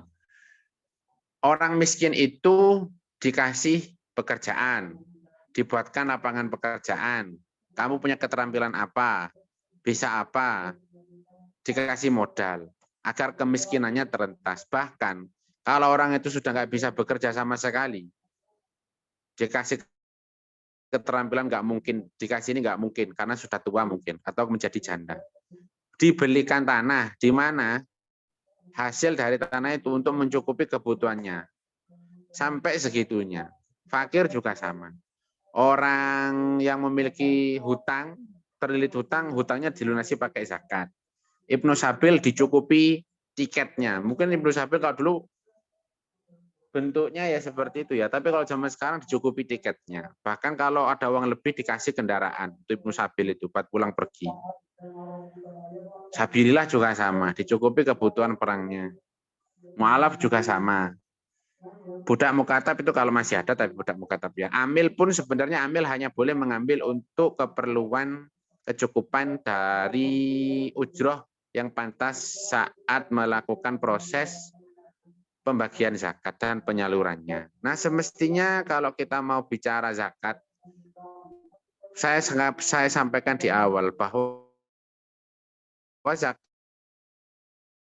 yang ada di Indonesia itu biasanya hanya tidak ada zakat untuk mengentaskan masalah ini. Basnas pun juga sama. Basnas itu lebih cenderung hanya sifatnya ya formalitas lah. Mestinya PR-nya itu jauh lebih besar. Bagaimana cara mengentaskan kemiskinan? Setidaknya lapangan pekerjaan itu dibuka seluas-luasnya, dibuka selebar-lebarnya menggunakan dana zakat. Nah itu jauh lebih bagus karena fokus zakat itu untuk memenuhi kebutuhan asnaf masing-masing. Kalau kita bicara di luar zakat fitrah, karena kalau zakat fitrah itu konsumtif ya. Ya yang penting pada hari raya itu nggak ada orang yang kelaparan, ya makanya dikasih makan, udah selesai. Tapi kalau di luar zakat fitrah, nah itu fokusnya jauh lebih hebat, jauh lebih kuat karena tujuan zakat itu sangat mulia. Nah, misal pola agar kemiskinan itu diberantas, itu dikelola dengan sebaik mungkin.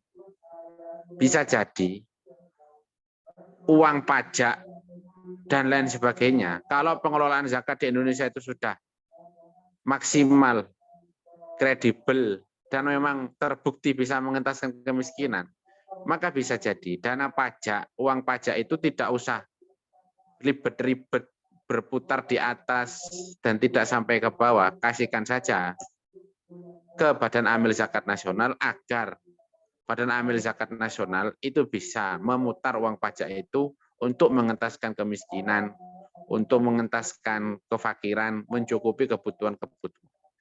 Nah, mungkin itu yang bisa saya sampaikan untuk nomor 5 ini.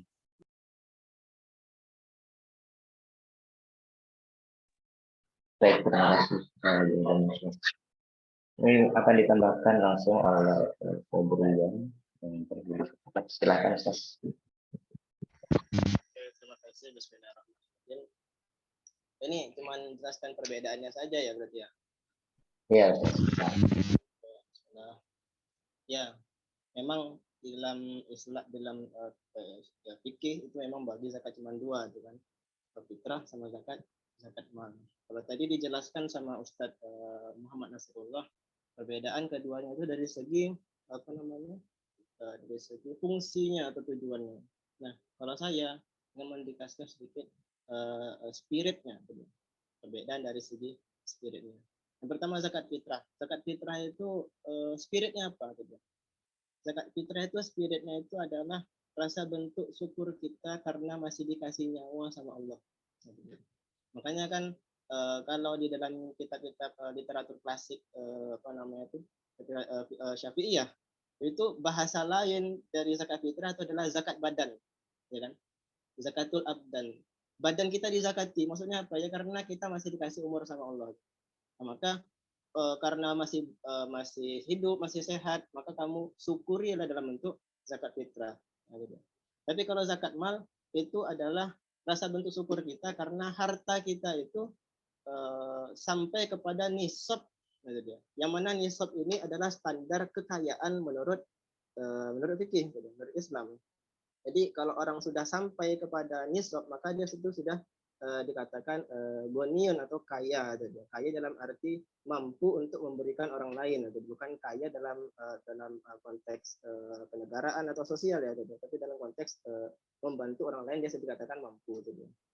Nah, pertanyaan yang problemnya adalah kalau kita kaji masalah zakat mal, apalagi dalam kitab literatur klasik Syafi'iyah, ini kan zakat mal hanya dibatasi, ya kan, menjadi 5, ya kan, al-mawashi hewan ternak, wazuru asimar buah-buahan dan tanaman, kemudian azza wal fiddah emas dan perak, urudu tijaroh komoditas perdagangan, ada 5 gitu.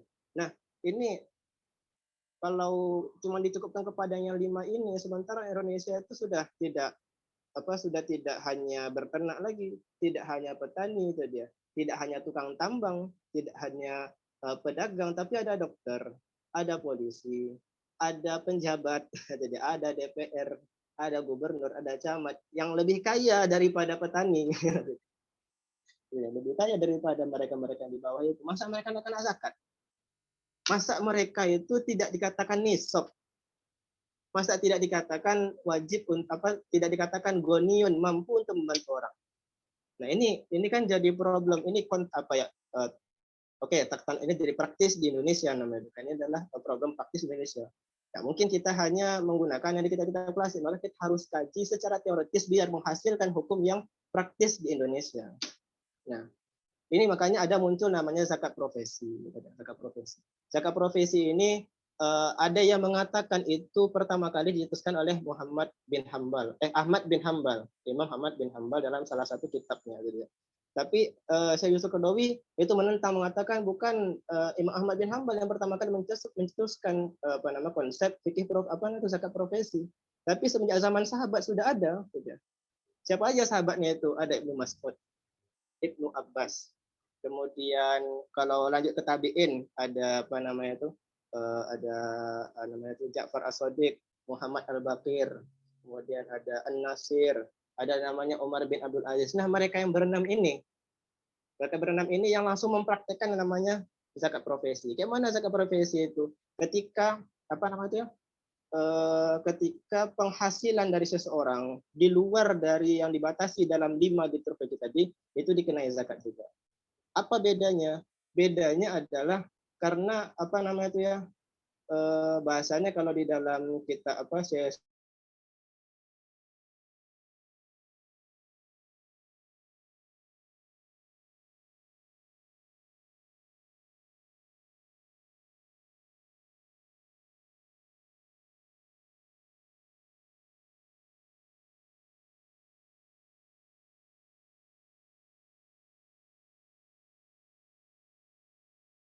dapat pemasukan dikumpulkan, kemudian ternyata kalau dibandingkan sama ukurannya seperti peternak saja.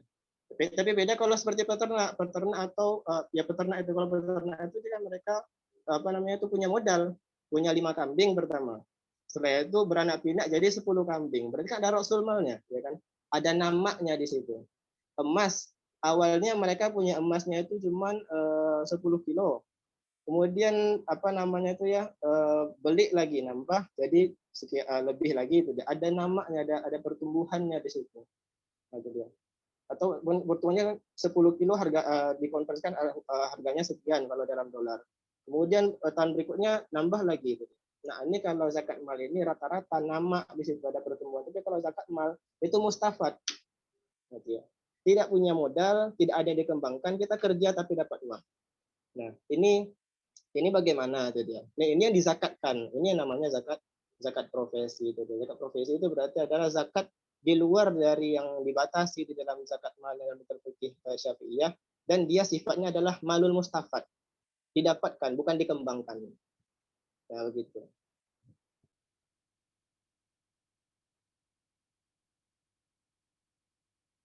baik, jawaban mungkin saya sedikit menyimpulkan kawan semua. Perbedaan zakat fitrah dan zakat mal dan zakat penghasilan atau zakat profesi. Kalau zakat fitrah itu diserahkan hanya di bulan Ramadan dan bulan fitri. Nah, yang zakat mal itu adalah zakat yang dikeluarkan bila harta kita sudah mencapai nisabnya atau dalam ibaratnya juga dalam istilahnya kaya. Kaya di sini bukan kaya sosial atau kaya namanya secara hitungan harta kenegaraan, tetapi kaya bisa membantu orang atau mengeluarkan zakatnya. Sedangkan zakat penghasilan itu perbedaan dengan zakat mal. Kalau zakat penghasilan atau zakat profesi itu tanpa ada modal, terus hartanya tidak dikembangkan, murni apa yang didapatkan dari akan dikerjakan. Misalkan profesinya sebagai polisi, gaji seorang polisi itu, nah itu gaji, kok murni gajinya itu adalah dapat penghasilannya. Baik, mungkin dari jawaban Ustaz tadi ada 5 permasalahan yang sudah kita bahas bersama-sama. Saya kira permasalahan-permasalahan ini juga perlu ditindaklanjuti, bukan hanya sebatas kita diskusi di sini, tapi kalau ada yang ditindaklanjuti silahkan kita ditindaklanjuti, karena memang isu-isu zakat, khususnya zakat kontemporer, apalagi praktisnya dalam negara kita mengelola Indonesia itu sangat sekali. Baik, dari 5 permasalahan dan pertanyaan tadi, kawan-kawan ada yang mau dipertanyakan atau ada yang mau ada yang mau ditanggapi dengan jawaban dari Ustaz kita sebelum pertanyaan sore tadi, karena mengingat waktu sudah jam 10 ya, jam 10 malam dan ini cukup malam di sini. Mungkin kita membuka 1 atau 2 pertanyaan yang singkat yang sekiranya kawan-kawan masih bingung atau masih menjadi masih menjadi beban pikiran dan sebagainya. Silakan teman-teman bertanya 1 atau 2 pertanyaan yang singkat.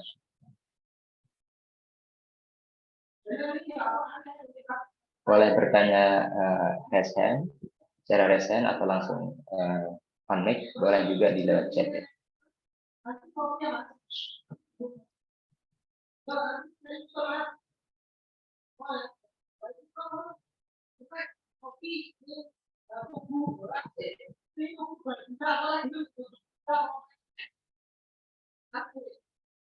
Oke, sambil menunggu mungkin saya dulu nih Ustaz.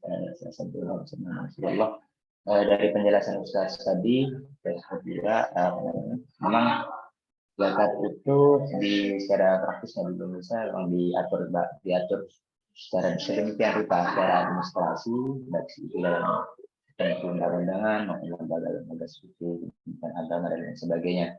Nah, kira-kira menurut Ustaz, apakah memang peraturan zakat itu harus disusun secara administrasi seperti ini atau bagaimana, dan apakah memang secara praktis di Indonesia itu sudah benar gitu pengaturan zakat seperti ini, atau ada 1-2 kekurangan dan sebagainya.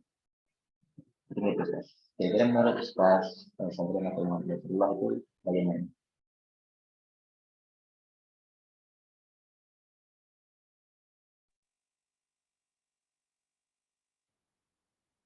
Bisa didahulukan dari Ustaz Muhammad Nasrullah dulu sebagai yang lebih senior. Monggo.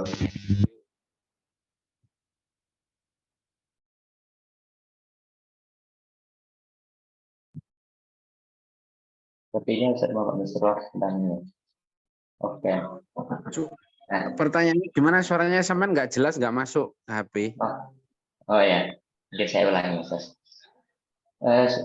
Ini Ustaz, tadi kan kalau dilihat dari penjelasan permasalahan tadi, memang zakat secara praktisi terutama di negara Indonesia itu sangat diatur gitu, secara administrasi, perundang-undangan dan lain sebagainya. Nah, apakah perlu gitu seperti apa yang dilakukan oleh negara kita seperti ini? Nah, terus kalau Bang perlu, apakah prakteknya, apakah sudah sesuai dengan teori-teorinya atau memang dari praktek-praktek tersebut masih ada yang perlu dimodifikasi gitu. Oke, terima kasih. Sebenarnya kalau kita mau bicara dari teori ke praktek, hukum itu ada dua ya. Saya ulangi lagi ya. Hukum itu ada dua. Saya mau bicara hukum teori atau mau bicara hukum praktek. Yes. Kalau hukum teori ya begitu aja. Hukum teori ya seperti itu. Tapi kalau kita bicara hukum praktek, itu sudah harus memikirkan dua hal. Satu, memikirkan realita, yang kedua memikirkan realistis. Nah, kalau kita mau bicara zakat secara empiris, secara lapangan, karena kita sudah bicara praktek, sudah tidak bicara teori, maka setidaknya kita harus memiliki wawasan. Yang pertama, terkait realitas yang ada di masyarakat itu seperti apa. Kita harus menguasai itu dulu. Kemudian, yang kedua, bagaimana caranya agar apa yang ada di dalam kitab itu bisa diterapkan secara maksimal. Misal zakat. Zakat itu pinginnya itu orang fakir miskin itu selesai, nggak ada. Berarti bagaimana cara mengentaskan fakir miskin? Kalau mau kita bawa ke dalam masa sekarang ini itu seperti apa? Prosesnya bagaimana? Nah, kalau secara praktis itu secara manajemen sudah bagus. Lalu secara kredibilitas transparansi sudah bagus. Itu ya layak untuk kita perjuangkan. Nah, sementara kan kita tidak sudah pernah nggak kita bicara lebih lanjut terkait manajemen zakat yang bagus seperti apa? Pernah nggak kita bicara bagaimana cara aplikasi agar benar-benar orang miskin fakir itu terentas dengan menggunakan dana zakat? Pernah nggak kita diskusi sampai ke sana? Jangan-jangan kita hanya diskusi hanya teori saja. Tapi kalau kita diskusi terkait bagaimana cara mengentaskannya, kita masih belum pernah. Nah, kalau mau kita terang-terangan di pada zaman sekarang ya, mestinya praktisi-praktisi zakat itu sudah harus memiliki wawasan luas, khususnya di bidang ekonomi. Kenapa kok begitu? Karena yang bisa mengentaskan kemiskinan dan kefakiran itu adalah orang-orang yang memang paham dan melek urusan ekonomi. Setidaknya begitu.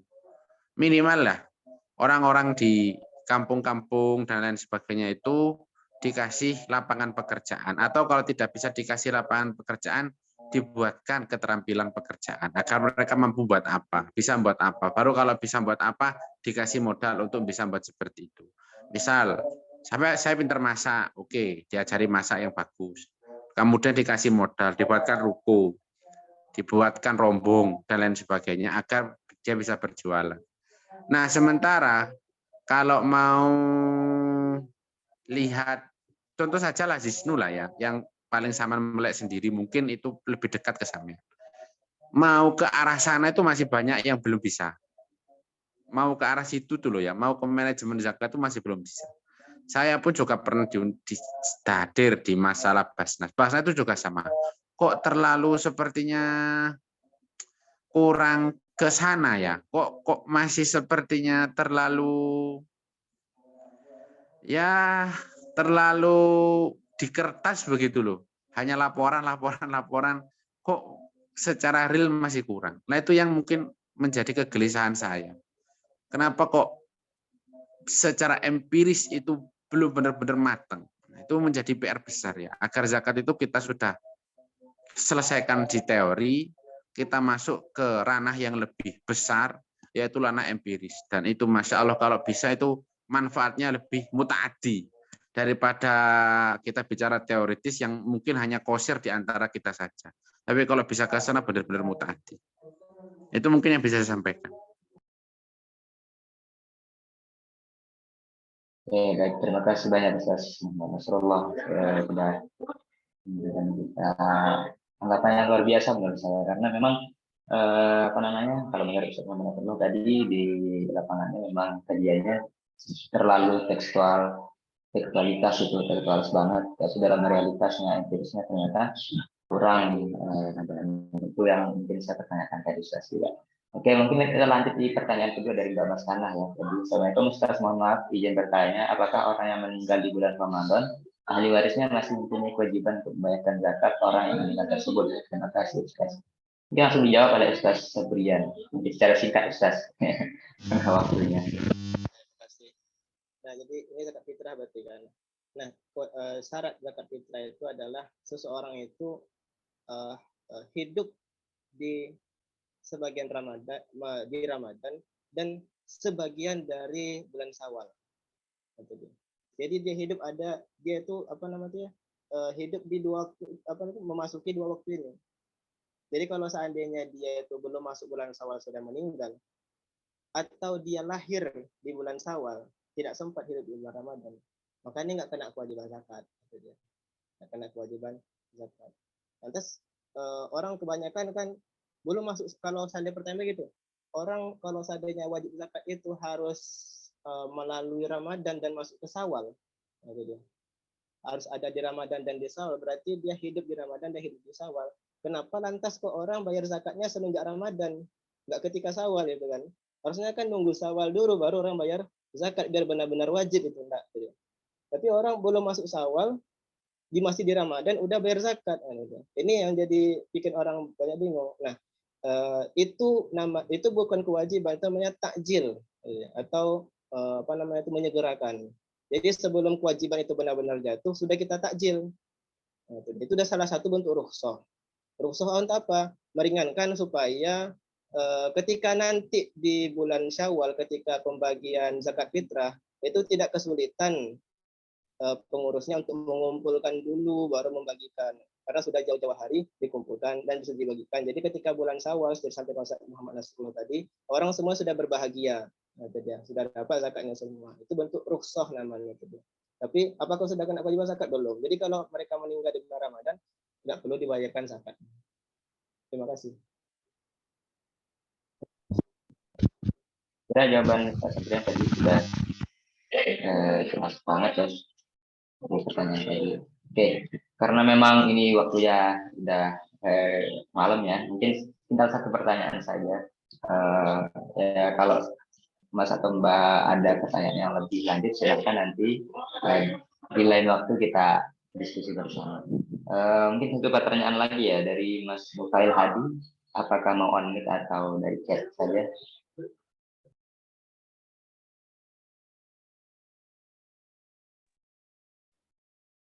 Oke, langsung saja ya dari chat ya. Assalamualaikum Ustaz, mohon izin bertanya, apakah ada hitungan pasti pembagian zakat untuk para asnaf? Contoh di suatu daerah hanya ada 2 asnaf saja, miskin dan amil. Hanya ada miskin dan amil. Nah, bagaimana presentasi pembagiannya? Mungkin langsung ditanggapi Ustaz.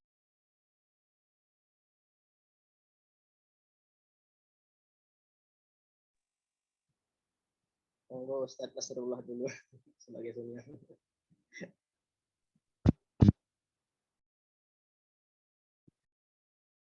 Monggo Ustaz Nasrullah, mungkin ditanggapi dari pertanyaan Mas Nufail Hadi tadi. Oh ya, nih ya, coba saya jawab di Novel Hadi. Sebenarnya itu saya punya pertanyaan dari teman-teman yang kerja di Taiwan itu. Jadi banyak TKW, TKI Taiwan itu bingung. Mereka mau zakat itu bingung, zakat fitrah ya. Karena di sana itu mereka nggak menemukan orang miskin. Toh kalaupun ada orang miskin itu juga non-muslim. Taiwan itu negaranya sudah negara maju. Gajinya sudah di atas 10 juta ke atas ya, sehingga susah untuk menemukan orang miskin.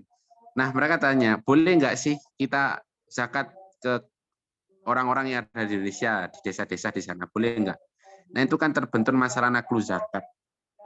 Nah, kalau bagi saya boleh-boleh saja. Karena di sana itu susah mencarinya dan lebih maslahat untuk dibawa ke tempat mustautinin mereka. Nah, sama seperti pertanyaan seperti ini. Ini masih untung ini, masih ada orang miskinnya ini. Coba di Taiwan itu sudah nggak ada orang miskinnya, terus gimana itu ngasihnya? Ini kan masih ada orang miskin, terus ada amil. Ya sudah dikasihkan ke orang miskin kok. Dikasihkan ke orang miskin ya. Kalau menurut saya nih ya, amil itu kalau sampean mau mengasihkan, itu sebenarnya lebih baik kalau sampean sendiri yang mengasihkan, kasihkan aja ke orang miskin. Selesai. Nah, untuk membagi ke miskin dan amil, itu urusannya amil. Kalau di kitab itu, Amil nggak boleh ngambil bagian apabila amil sudah punya gaji tetap. Dan di Indonesia amilnya itu banyak amil yang tidak sesuai dengan syariat karena amilnya amil dadakan tahunan. Nah, kalau sama mau bagi sendiri, bagi saja ke orang miskin, selesai urusannya. Presentasinya gimana? Loh, misal ya satu desa itu ada satu orang miskin, kita itu sampai begitu. Ada satu orang miskin, ya sudah kasihkan ke situ saja, karena untuk menggugurkan mengiskotul ujub yang lewat orang itu, ya sudah kasihkan ke situ. Presentasinya gimana? Ya sudah kasihkan saja ke satu orang itu. Berarti nggak ada persentase. Nah, kalau ada dua orang miskin, ya berarti disamakan. Itu kan urusannya ambil. Nah, itu mungkin yang bisa saya jawab.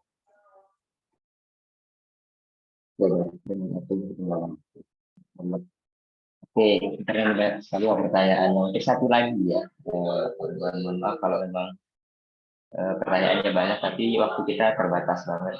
Mungkin dari Ustadz Sabrian dan Ustadz Muhammad Sokoh juga ada kegiatan yang ada lagi nanti setelah ini. Jadi mungkin satu lagi ya, satu pertanyaan lagi dari siapa? Assalamualaikum Ustadz, izin bertanya, kalau bayar kafarat jima dan terakhir memberi makan fakir miskin dan itu nggak boleh yang masak, kalau bayar fidyah apakah sama Ustadz? Sudah benar itu. Kalau bayar kafarat jima yang terakhir memberi makan fakir miskin dan itu nggak boleh yang masak, kalau bayar fidyah apakah sama Ustadz? Mana ini? Saya sebenarnya apakah masih mau mengerti?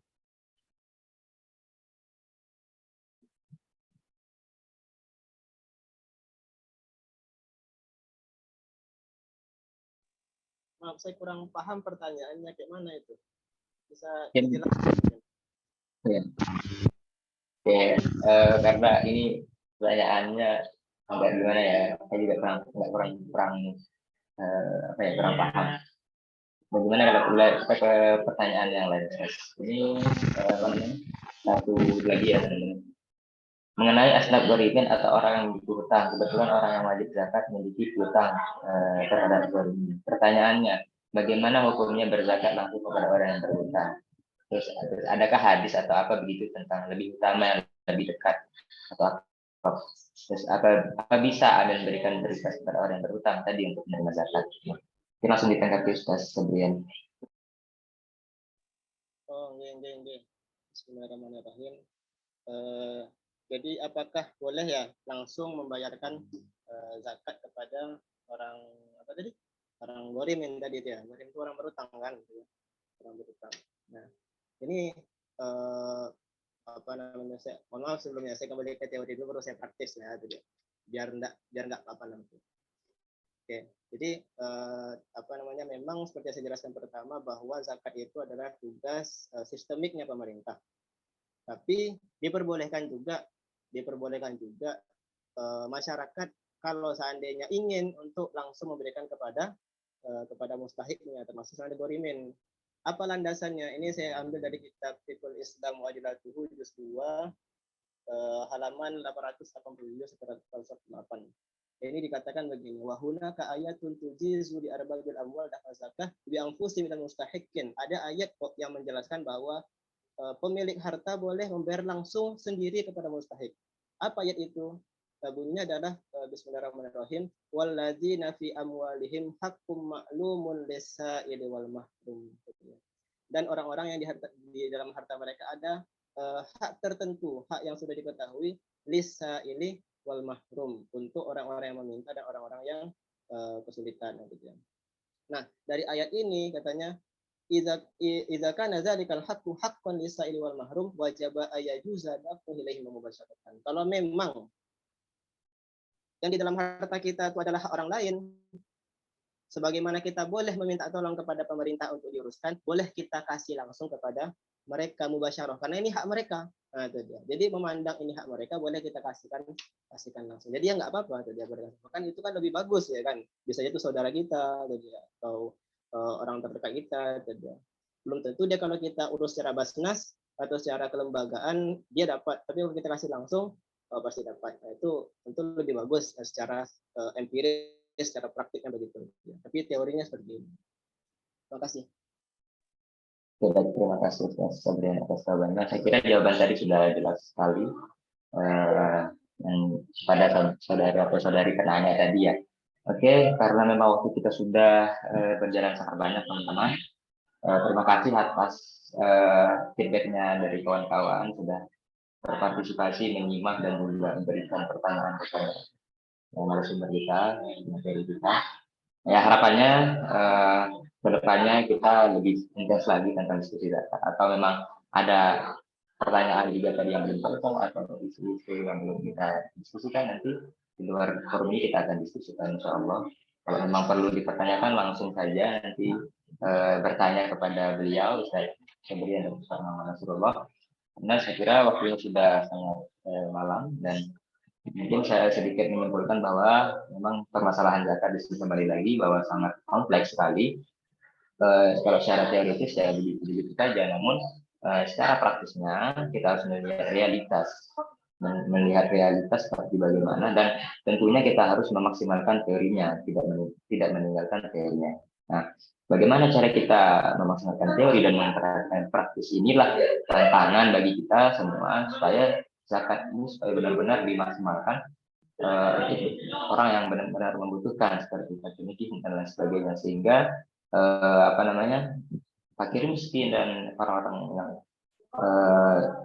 tertindas dan lain sebagainya itu bisa tercover oleh zakat tersebut, karena zakat ini adalah salah satu manifestasi keimanan dari seorang muslim.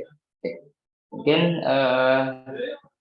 hanya itu pertemuan kita malam ini. Terima kasih banyak kepada Ustaz Febrian dan Ustaz Muhammad Nasrullah yang sudah menyempatkan waktunya, dan kita sudah 1 jam lebih ya kita berdiskusi di sini. Terima kasih banyak. Mohon maaf kalau memang ada perkataan saya yang kurang baik, kurang benar. Saya mohon maaf pada semuanya. Tapi sebelum mengakhiri, alangkah baiknya kita dokumentasi terlebih dahulu, karena ya dokumentasi itu penting. Silakan kawan-kawan yang belum on cam, silakan on cam. Mungkin akan dipandu oleh Mas Abror.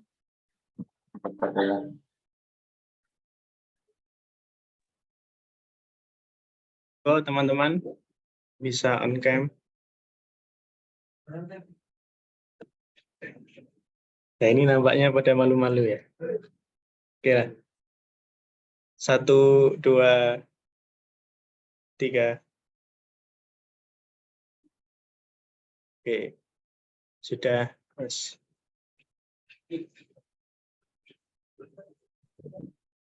Terima kasih Mas Abror sudah didokumentasikan. Sekali lagi saya ucapkan terima kasih Mas Ustaz Febrian, Masya-Allah, kawan-kawan terutama teman-teman Bema Amali yang sudah mau berkolaborasi dan mau menyukseskan Ramadan pada kesempatan malam ini. Kalau ada yang mau dipertanyakan lagi, silakan hubungi beliau, Ustaz Febrian atau Ustaz Muhammad Nasrullah. Kalau beliau berkenan, nanti insya Allah kami kasih kontaknya kalau beliau berkenan untuk lebih lanjut lagi. Karena untuk diskusi ini kita mohon maaf sekali lagi karena waktu yang terbatas, saya harus mengakhirinya. Mohon maaf atas segala kekurangan. Terima kasih atas segala partisipasi. Semoga kita sehat selalu semuanya sampai kita bertemu dengan hari raya dan panjang umur serta barokah, dan puasa kita diterima oleh Allah Subhanahu wa taala. Amin amin ya rabbal alamin. Sekian, wallahul muwaffiq wal hidayah. Assalamualaikum warahmatullahi wabarakatuh. Waalaikumsalam warahmatullahi wabarakatuh. Matur suwun Ustaz Anas. Terima kasih.